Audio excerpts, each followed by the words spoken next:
How bad is this for Labour? It's disastrous. I mean, they are safe seats, and they are safe seats. Copeland is as safe as it gets as Labour seats go. It's been a Labour seat for decades.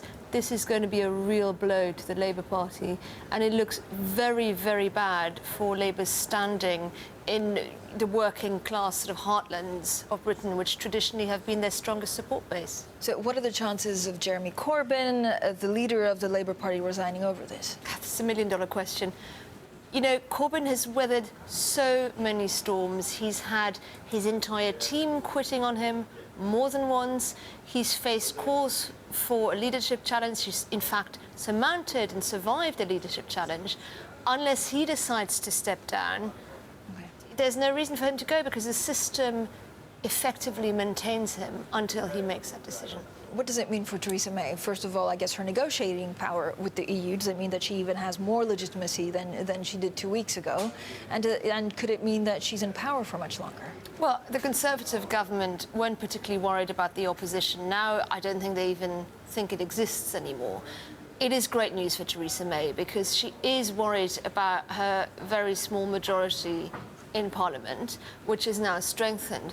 It's also more significantly a sign that the Tories can make gains in the areas she's trying to target, which are the sort of working class neighbourhoods. She's trying to promote a more equal, more egalitarian form of conservatism. She's trying to appeal to exactly that voter, the voter who voted for Brexit.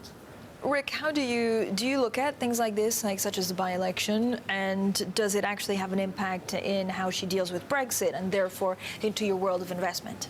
Well, I mean, I guess it's going to rally the troops on the Tory side within the ranks of MPs, but her majority is still quite small, so I guess that does empower rebellions, just as it always has in past administrations when Conservatives had quite a narrow majority.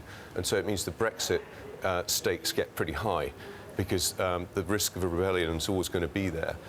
So I think, you know, she needs to tread obviously very, very carefully on that Brexit channel between the clean Brexit and warding off potential rebellion in the ranks.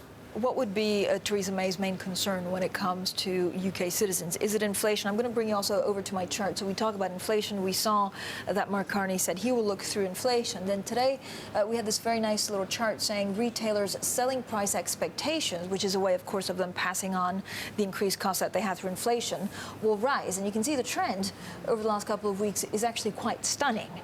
How does Theresa May sell this to the British people? With great difficulty. I think it is a natural function of the currency falling out of the Brexit, and it's an anticipation of tougher times from a trade perspective post-Brexit. So I think it's not necessarily what Project Fear might have anticipated, but it's going to be tough to sell. But with no meaningful Labour opposition, it does make it a little bit easier to kind of keep progressing.